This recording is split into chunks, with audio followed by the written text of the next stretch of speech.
காதலனுக்கு இன்ஸ்டாகிராமில் என்னை காப்பாற்று என்று செய்தி அனுப்பிய காதலி செய்தியை படித்த சில மணி நேரங்களில் பிணமாக கிடந்த பெண். இயற்கை மரணம் என்று நாடகம் ஆடிய குடும்பம். என்ன நடந்தது? குஜராத் மாநிலத்துல தாராட்டி பகுதியில் இருக்கிற டாண்டியாவில் சந்திரிகா சௌத்ரி என்ற 18 வயது பெண் அதே குஜராத்தை சேர்ந்த ஹரிஷ் சௌத்ரி என்பவரை காதலிச்சுட்டு வந்திருக்காங்க. இவங்களுடைய காதலுக்கு குடும்பமே எதிர்ப்பு தெரிவிச்சிருக்கு. வேறு ஒரு பையனை திருமணம் செஞ்சு கொள்ள கட்டாயமும் படுத்திருக்காங்க. இதை தொடர்ந்து ஜூன் 24 அன்னைக்கு ஹரிஷ்க்கு இன்ஸ்டாகிராம்ல ஒரு குறுஞ்செய்திய இரவு நேரத்துல அனுப்பியிருக்காங்க சந்திரிகா. அதுல என்ன வந்து கூட்டிட்டு போ, இல்லனா என் விருப்பத்துக்கு விரோதமா என் குடும்பத்தினர் எனக்கு கல்யாணம் பண்ணி வைப்பாங்க. நான் கல்யாணத்துக்கு சம்மதிக்கலன்னா அவங்க என்ன கொன்னுடுவாங்க, என்ன காப்பாத்துங்கன்னு குறிப்பிட்டு இருந்தாங்க. இத படித்த ஹரிஷ் அவசரமா அவரை பார்க்க சென்ற போது அவர் பிணமாக இருக்கிறத பார்த்து அதிர்ச்சி அடைந்திருக்கிறாரு. இது குறித்து கேட்டபோது அவங்க தற்கொலை செஞ்சுக்கிட்டாங்க என கூறிய குடும்பத்தினர் பின்பு இது இயற்கை மரணம்னு அவர்கிட்ட சொன்னதை அடுத்து ஹரிஷ் கொஞ்சம் கூட இதை நம்பல. இதனால காவல்துறையில தன்னுடைய காதலி மரணத்துல சந்தேகம் இருக்குன்னு அவருடைய குறுஞ்செய்தியை காட்டி இவரு புகார் அளிச்சிருக்கிறாரு. இவருடைய புகாரை பார்த்த போலீசார் இந்த வழக்க கொலை வழக்கா பதிவு செஞ்சு விசாரணை நடத்திட்டு வந்தாங்க. அதுல கொஞ்சம் கூட அவங்களை எதிர்பார்க்காத அளவிற்கு பல அதிர்ச்சி தகவல் அவங்களுக்கு கிடைச்சிருக்கு. இதையடுத்து போலீசார் தரப்புல இருந்து விசாரணை மேற்கொண்டதுல அவங்களுக்கு என்னென்ன உண்மைகள் தெரிய வந்திருக்கு அப்படின்னா, சந்திரிகாவோட அப்பா மற்றும் மாமா தான் திட்டம் தீட்டி அவங்கள கொலை செஞ்சிருக்காங்கன்னு அதிர்ச்சி உண்மையே வெளியே வந்திருக்கு.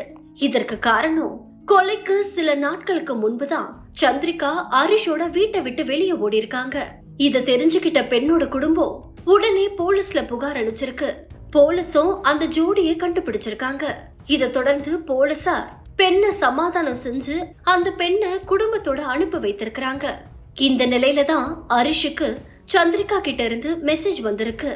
அதை தொடர்ந்து அவரு நீதிமன்றத்துல ஆட்கொணர்வு மனுவை தாக்கல் செஞ்சிருக்காரு. ஆனா விசாரணை தேதிக்கு முன்பே ஹரிஷுக்கு சந்திரிகா இறந்து விட்டாங்க அப்படின்ற செய்தி தான் தெரிய வந்திருக்கு. இது மட்டும் இல்லாம பெண்ணோட குடும்பம் இது இயற்கை மரணம் தான் அப்படின்னு இறப்பு சான்றிதழையும் வாங்கி இருந்திருக்காங்க. இது தெரிஞ்ச உடனே தான் புகார் அளிச்சிருக்கிறாரு. இதுக்கப்புறம் தான் போலீஸுக்கு பல சந்தேகங்கள் ஏற்பட்டிருக்கு. அது என்னன்னா, இயற்கையான மரணத்துல கூட குடும்பங்கள் மருத்துவரை அணுகுவது ஒரு அடிப்படை உள்ளுணர்வு. ஆனா இந்த சிறுமிய ஒருபோதும் மருத்துவர்கிட்ட அவங்க கூட்டிட்டு போகல. அது மட்டும் இல்லாம அவளுடைய உடல் அவசரமா தகனம் செய்யப்பட்டிருக்கு. இது கூடவே சந்திரிகா மரணத்திற்கு நெருங்கிய உறவினர்கள் என்று யாருமே கூப்பிடல. இவ்வளவையே பலன்பூர்ல படிக்கிற அவளுடைய சகோதரனை கூட குடும்பத்தினர் கூப்பிடல. இதை தொடர்ந்துதான் இந்த குடும்பத்தினர் எதையோ மறைக்க முயற்சி செய்யறாங்க அப்படின்ற சந்தேகம் போலீஸுக்கு எழுந்திருக்கு. இந்த சந்தேகத்தின் பேரிலேயே போலீசார் மேலும் விசாரணையில ஈடுபட்டிருக்காங்க. அந்த விசாரணையில தான் சந்திரிகாவோட தந்தையும் மாமாவும் தான் ஜூன் 24ஆம் தேதி இரவு சந்திரிகாவை கொலை செய்ய திட்டம் தீட்டி இருந்தாங்க அப்படின்றது தெரிய வந்திருக்கு. இவங்க கொலையில எந்த ஒரு சந்தேகமும் ஏற்படாம இருக்க 3 அடுக்கு திட்டங்களை தீட்டியிருக்காங்க. முதல்ல அந்த பெண்ணுக்கு மயக்க மருந்து கொடுத்து அவளை தூங்க வச்சிருக்காங்க. அதுக்கப்புறம் அந்த பெண்ணை கழுத்தை நெரிச்சு கொலை செஞ்சிருக்காங்க. 3ஆவதா இந்த கொலைய தற்கொலையா காட்டணும் அப்படின்ற காரணத்திற்காக உடலை தொங்க விட்டுருக்காங்க. இந்த சம்பவத்தை முடிச்சிட்டு அதுக்கப்புறம் அப்பாவும் மாமாவும் அந்த இடத்தை விட்டு வெளியேறி இருக்காங்க. இதை தொடர்ந்து இரவுல அவளுடைய உடலை பார்த்தவர்கள் அவள் தற்கொலை செய்து கொண்டுதான் நம்பி இருக்காங்க. ஆனா குடும்பத்தினர் காலையில அவர் இயற்கையான காரணங்களால தான் இறந்து விட்டதா மற்றவர்கள் கிட்ட தெரிவிச்சிருக்காங்க. இது எல்லாமே போலீசாரோட விசாரணையில தெரிய வந்திருக்கு.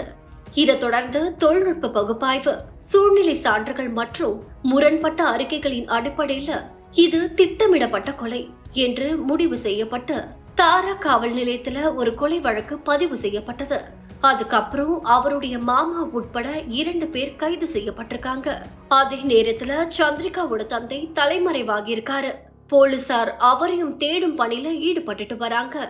காதலுக்கு எதிர்ப்பு தெரிவிச்சு குடும்ப கௌரவத்திற்காக பெற்ற பிள்ளைகளையே கொலை செய்யும் சம்பவங்கள் சமீப காலங்கள்ல அதிகரிச்சுக்கிட்டே வருது. இன்னும் பல சந்திரிகாக்கள் மற்றும் கவன்கள் கொல்லப்படுவதற்கு முன்பு சட்டம் இந்த பிரச்சனைகளுக்கு கடும் தண்டனை வழங்க ஆவண செய்யுமா என்று அறிவார்ந்த சமூகத்தினர் எதிர்பார்ப்பில் உள்ளனர்.